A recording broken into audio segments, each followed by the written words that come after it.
Welcome to the Stakes Preview for Saturday, February 8th. Seth, Merrow, Mike, Callahan. Mike, good afternoon. What's going on, Seth? How you doing? Same old, pretty much.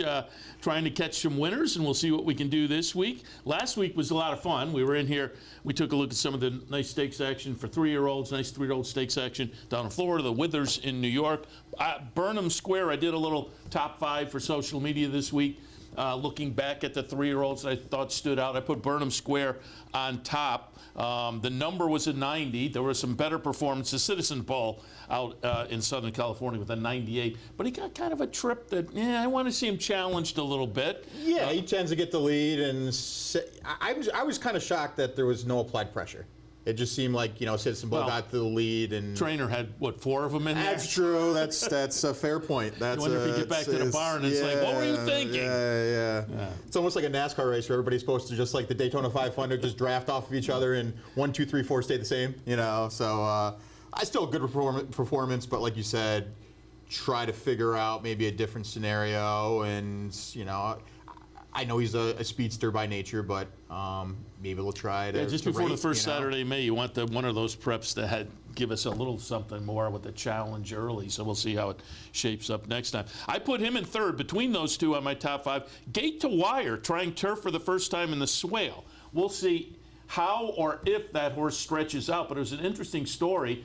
Started the career on the turf and then gone to the synthetic, and the synthetic race was kind of a dud, but Todd Pletcher was looking for a similar race to come back. It didn't fill, so they wind up in the Swale, moving to the dirt for the first time. And looked pretty good with a 93 buyer. So I think Gate to Wire might be interesting. Captain Cook looked very good in the Withers, a 94 buyer in that victory. And then a couple of non-stakes horses caught my attention too. River Thames at Gulfstream. And I had Dale Romans on last week and talked a little bit about the firster from West Point, Sorcerer Silver. And he said, I really like the horse. And I can see why, because in career debut he looked pretty good. So I thought it was a nice weekend for the 3-year-olds, and some 3-year-olds certainly to watch on the Triple Crown Trail. Absolutely, and talk about the first 2 horses, Gate to Wire. Anybody who watches our stakes preview on a weekly basis, I had mentioned. Yeah. I actually came in here after the race and said, I remember on the show just talking about, hey, if you're a try or super player, look for this horse, because like you said, it's Todd Pletcher trying it was interesting. Exactly. There was so much speed in there, and don't get me wrong, I think like Donut God scratched out of the race, and maybe the speed sort of changed a little bit, but regardless, that horse ran 122 and change. First time on the dirt, which is just spectacular. So they have to be really excited about that horse. Captain Cook I had on top. And I just thought it was a paceless race, and Captain Cook had done some good things, but it was on the slop last time, so he really checkmarked off that he's a serious contender, and we'll see what that horse does later. And yeah, like you said, the other 2 that you mentioned, sort of out of the blue, high hope type horses, and they sure came through. So yeah, early in February, they still have plenty of time to step into the Triple Crown season and make some noise. And you would think River Thames, with a couple of starts so far, and being a Pletcher horse, that'll probably be the game plan to try some of that. And we'll see what happens with Sorcerer's Silver going forward with only the 1 star. But I always like to root for our friends at West Point. Burnham Square, trainer Ian Wilkes had commented, undefeated now in 2 starts since adding the blinkers, and Ian Wilkes really attributed the change to the blinkers, and hopefully we'll have Ian Wilkes on Racing Across America this Saturday. We'll talk a little bit about that. He has a couple in stakes coming up on Saturday at Tampa as well, so we'll hit on those, and we can hit on those if you're ready. Absolutely. One of your favorite tracks, Tampa. Absolutely, yeah. I have not been down in a while, and I miss it, and enjoy watching What do you think? Because we're talking Tampa and Oaklawn today. Besides Saratoga and obviously the NYRA circuit, got to be top 2 of the 3, right? In your other tracks besides? Oh, 9, yeah. I love Tampa and Oaklawn. Wintertime or the rest of the year. They're my favorite tracks to play. Oaklawn, I think you can find a lot of value all season long. I was going to say, even with just 50-cent pick 3s and anybody who watches this on a daily basis knows, you can get 30, 40, 50 to 1 shots. Yeah. In big fields too. It's kind of like that Turfway concept. Oaklawn, Tampa has big fields, and like you said, they're the highlight of the weekend. So. Yeah. All right, and they're the highlight of this weekend, certainly, with the nice card at Tampa, highlighted by the Sam F. Davis, essentially a prep for the Tampa Derby coming up a little bit later on. It is the 3-year-olds, 8.5 furlongs. A field of 10 is entered. Mike, how'd you see the Sam F. Davis? Yeah, there's a lot of storylines in here. I ultimately went with the 7. Clearly understand why people are going to navigate towards the 3, who was a first out winner, Flavien Prat aboard for Brad Cox, and just the statistics right there with those guys makes that the 3 a clear contender. The 6, the backstory with obviously Owen Almighty getting taken down last time and the Pascal. But the 7 to me, Poster is interesting. You're going to see the replay at Aqueduct and I guess it's tough to decipher because around the backstretch, going into the far turn, Poster was clearly traveling the best of the group that day for the Remsen. Get to the top of the stretch, the horse takes the lead, looks like he's going to kick clear by about 3 or 4. He idles when he gets to the lead, and Flavien Prat has to just hang on for dear life to get to the wire and ultimately wins by a nose because the second place finisher was going past him. I think it's a little confusing. I think maybe, time's going to tell, right? We're going to watch this race, see ultimately if that, last time was just getting to the lead too soon, or, is this horse just sort of, one of those scenarios where you just don't know how to make up the race. But is carrying 4 extra pounds because he's a Grade 2 winner, so you want to navigate and factor that into the equation here. But and ultimately, Flavien Prat, who was aboard last time in the Remsen, goes to the 3. So again, there's a lot of conflicting things in here. But I just thought Poster is a horse that's gone the distance before. There's a ton of speed. 1, 2, 3, 4, 5, 6. All could easily get to the lead. So I think it's going to be a fast pace. Poster's a horse that likes to be closing in and has 3 for 3 lifetime. So we'll see ultimately how it turns out in this spot. But I had the 7 Poster on top. The 6 Owen Almighty. I'd already mentioned last time out the DQ, but did win that race, after the DQ. Ultimately, we'll see how that plays in. But Irad's going to want to win this race, especially about what happened last time. The blinker's going to go on in this spot. It's been working really, really well. So I had the 6 in the second spot, and then the 3, John Hancock, who's really the wild card in here.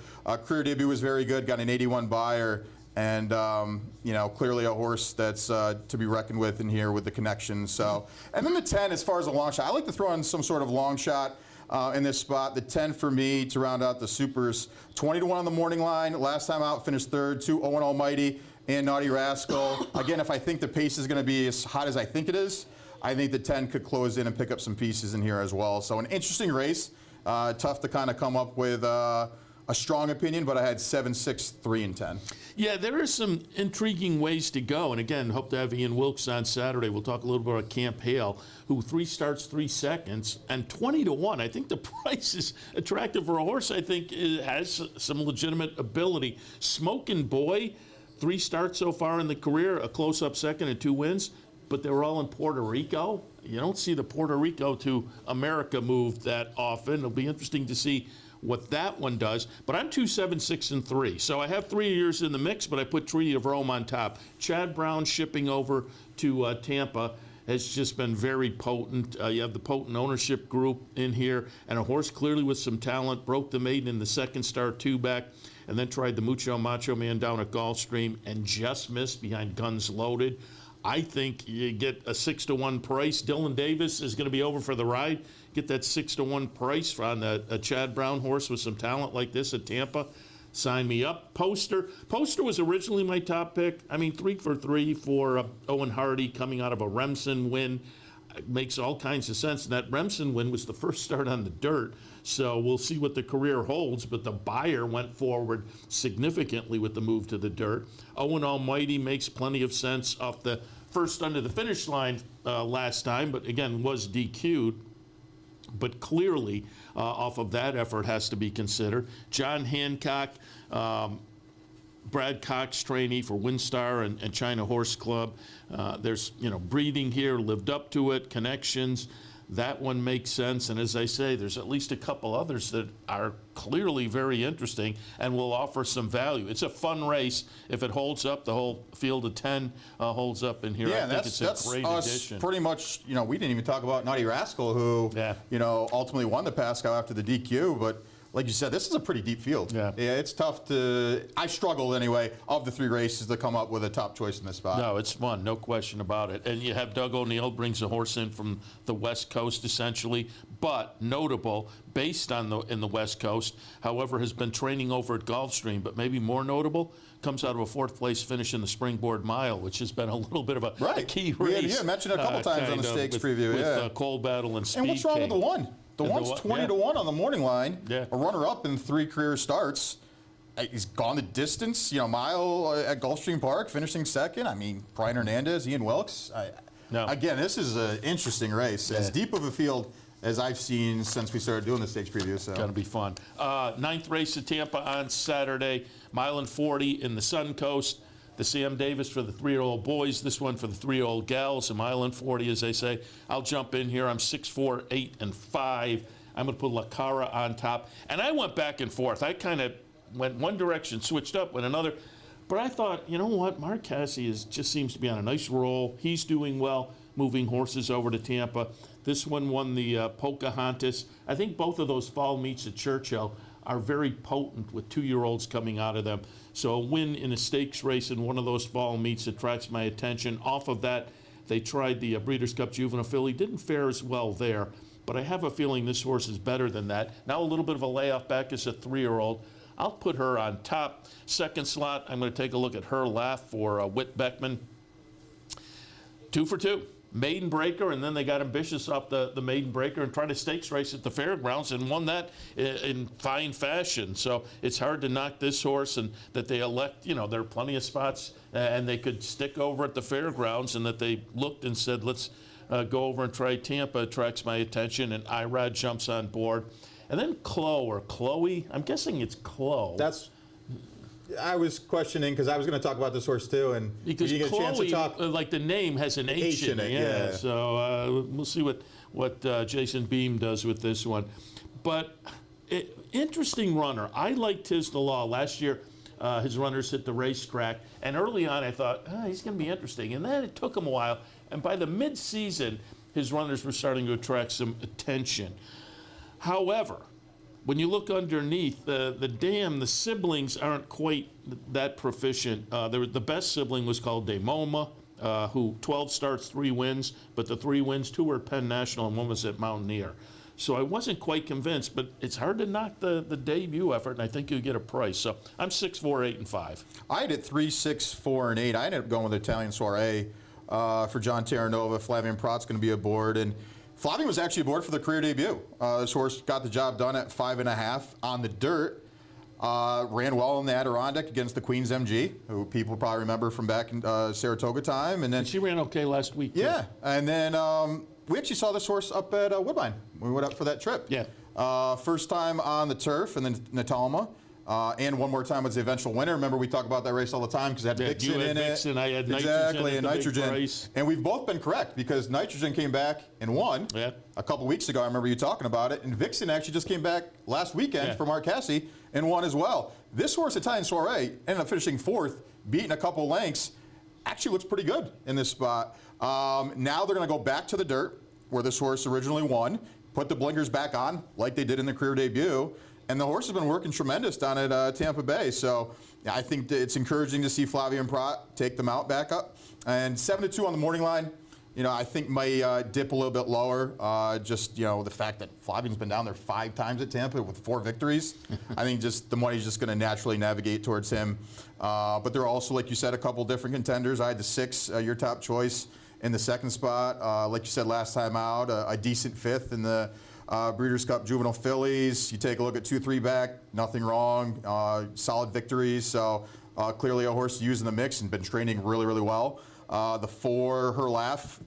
Took a look at this horse pretty in depth last time out. Obviously the victory and first stakes victory down at Fairgrounds, 2 for 2 lifetime. The only thing I tried to take a look at, I've been doing with a lot of our stakes previews, is horses coming out of that race. What have they done since? So out of that race where Her Laugh won last time out, 5 horses have come back to run. None of those 5 have come back to win. So maybe it's a sign that the field wasn't as strong as we thought it was, and maybe that's why the buyer dipped down to 74 from the 78 career debut winning effort. ultimately we'll end up seeing, but is clearly one to use with Irad aboard, and then the 8, who we had mentioned at 8-1. Clearly is going to be the speed of the speed, sprinting 5.5 last time out, now stretching out. Maybe they'll try to clear going into the first turn, but if you're looking for a little bit of a price, I thought the 8 was interesting. So 3, 6, 4, and 8 for me. Yeah, the 8 is going to be very interesting, no question about it. All right, let's go over to Oaklawn. They have a Grade 3 event. The Bayakoa will potentially play into the Apple Blossom, one of their big races each season down at Oaklawn. This one for the older fillies and mares. They will go 8.5 furlongs. The purse, $250,000. Mike, how'd you see the Bayakoa? So I tried to swing for the stars in here. I had 2, 6, 5, and 1. I thought, I try to have a headline at the top of my paper for almost every race, and this one I just put as might be a jock's race because everybody in here is pretty even. So you have to factor in like weights. I took a look at the 1 who's actually going to carry 5 pounds more than 4 of its other rivals in here. The 5 is also another one carrying 124. So if you kind of a person who uses weight in your calculations for handicapping, I kind of do in this spot. So I kind of faded the 1 and the 5. But I thought the 2 was interesting just on the fact that this horse is 5 for 12 lifetime. Notoriously known for sprinting, 5, 6 furlongs down at Canterbury and Hawthorne and Prairie Meadows and whatnot. And last time out, ran a really nice race going a mile and 16th on the dirt down at Fairgrounds. Since then, the workouts have been sharp. Got a career best buyer last time of 80. Clearly needs to improve. That's why you're getting the 10-1 morning line on here. But the fact that there's limited speed in here, I think C.J. McMahon's going to be forwardly placed like he was last time out and just try to utilize that speed that this horse has used time and time again. And maybe they just found their niche, going 2 turns instead of sprinting. But again, 2 for 2 at the distance. The fact that this horse is still kind of progressing forward is nice to see in this spot because you have a lot of long-time horses at 5 and 6 years old who are just grinders by nature. Maybe the 2 was a little bit of a wild card, so I had the 2 Wild Bout Hillary on top. The 6 loved for all the reasons that you're probably going to talk about as well. Last time out, nice victory in the Fall City, a Grade 3 event down at Churchill. 5 for 10 lifetime. Clearly, buyers-wise, is the horse to beat in here, and at 9-5 on the morning line would not be shocked at all. I mean, how many times do we see Brendan Walsh and Tyler Gaffalione team up for a victory? So I think the 6 is clearly going to be the favorite in this spot, and then the 5, Free Like a Girl, I had mentioned a little bit. Last time out, I thought was an even performance down at Sam Houston in the Houston Ladies Classic. Go to 3-4 back. This horse, got the job done in pretty fine fashion. So 38 for 47 in the money. I just thought the 5 was a horse to use underneath, clearly on that angle. So 2, 6, 5, and 1. What'd you see it? I went 6, 1, 3, and 5. And before I get to the 6, I'll mention the 1, Corningstone, who I originally was going to go with off the win in the Pippin most recently, which was on the 19th of January. But take a look at the workouts for all of these horses. Corningstone been working at Oaklawn. But Wild About Hillary, the last workout, Fairgrounds. Then an out-of-town work for Little Jamie, Fairgrounds work for Bowdraw, Free Like a Girl, Delta Downs, Love, Turfway.